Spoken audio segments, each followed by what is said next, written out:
मुंबई के उपनगर मलाड पश्चिम की मालवनी पुलिस ने नशे का व्यापार करने वाले 3 लोगों को 37 किलो अम्लीय पदार्थ गांजे के साथ गिरफ्तार किया है। परिमंडल 11 के पुलिस उपायुक्त संदीप जाधव के अनुसार 31 मार्च की तड़के करीब 3 बजे मालवनी इलाके के मारवे रोड स्थित पूनम रोज नर्सरी के पास पुलिस की निगरानी टीम गश्त कर रही थी। इसी दौरान 3 लोगों की गतिविधि संदिग्ध नजर आने पर पुलिस ने जांच की और जांच के दौरान आरोपियों के पास से बिक्री के लिए रखा गया 37 किलो गांजा बरामद किया, जिसकी कीमत करीब 18,50,000 रुपये बताई जा रही है। पकड़े गए तीनों आरोपी उत्तर प्रदेश के प्रतापगढ़ जिले के निवासी है और भिवंडी के कन्हेर में रहते हैं। मामले की आगे की जांच वरिष्ठ पुलिस निरीक्षक वानखेड़े के मार्गदर्शन में की जा रही है। पेश है हमारे मुंबई के संवाददाता अकबर शेख की यह खास रिपोर्ट। मालवणीमध्ये बाहेरून 3 जण गांजा विक्रीसाठी येणार आहेत अशी एक गोपनीय माहिती मिळाली होती। त्या अनुषंगाने ट्रॅप लावून मालवणी पोलिसांच्या मदतीने तिघांना पकडण्यात आलं। त्यांच्याकडे 5 किलो गांजा त्यांच्या ताब्यामध्ये मिळाला। त्यानंतर त्यांच्याकडे माहिती घेतली असता ते ज्या ठिकाणी राहतात त्या ठिकाणी अजूनही गांजा ठेवलेला आहे असं कळाल्यावरून त्यांच्या राहण्याच्या ठिकाणी टीम पाठवण्यात आली आणि तिथून पण 32 किलो गांजा पकडण्यात आला। असा 37 किलो गांजा काल मालवणीच्या टीमने पकडला आहे। ते तिघांना अरेस्ट करण्यात आलेलं आहे। सर, हे गांजा कशा पद्धतीने तस्करी करत होते आणि कशा पद्धतीने हे आणत होते? त्यांनी गांजा उत्तर प्रदेशहून आणला असं त्यांनी सांगितलेलं आहे आणि त्यासाठी वापरण्यात आलेलं जे ट्रान्सपोर्टेशन आहे त्याच्याबद्दल तपास सुरू आहे।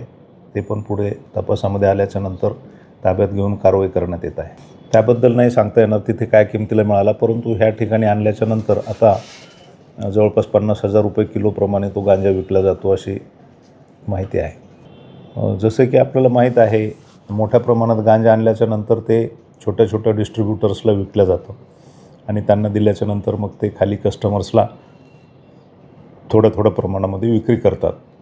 परंतु मोठ्या प्रमाणात एकत्र गांजा आणणे आणि त्याचं डिस्ट्रीब्युशन करणे ही त्यांची मोडच होती, म्हणून त्यांना आपण अटक करण्यात आलेली आहे। आरोपी राहणारे तिघे उत्तर प्रदेशचे आहेत। तिघांचे नावं एक लवकुश फुलचंद वर्मा, अंकित कुमार मानसिंग आणि सीतू राजकुमार वर्मा, सर्व 20 ते 25 वर्ष वयोगटातली मुलं आहेत आणि ते मूळचे उत्तर प्रदेश प्रतापगड येथील राहणारे आहेत।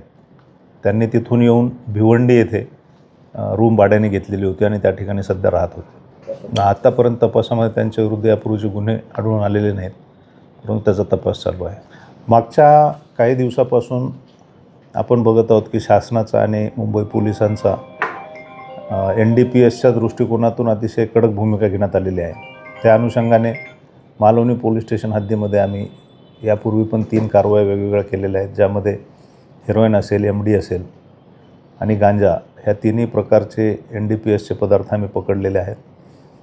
अर्थात ह्या सगळ्यांना पकडून त्यांच्यावर कठोर कारवाई करून त्याला नेस्तनाबूत करणे हे मुंबई पोलिसांचं ध्येय आहे। जनतेला आणि विशेष करून युवा वर्गांना हे सांगणं आहे की NDPS जे आहेत पदार्थ, हे नशेचे पदार्थ हे तब्येतीसाठी अतिशय हानिकारक असतात।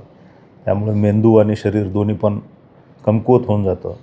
त्यामुळं ह्या व्यसनापासून दूर राहायला पाहिजे आणि ह्या पैशाचा वापर जे देशविघातक शक्ती असतात त्या वापर करत असतात आणि त्यांना हा पैसा मिळू न देणे, स्वतःचं आरोग्य सांभाळणे यासाठी ह्या नशेपासून दूर राहणं अतिशय योग्य आहे।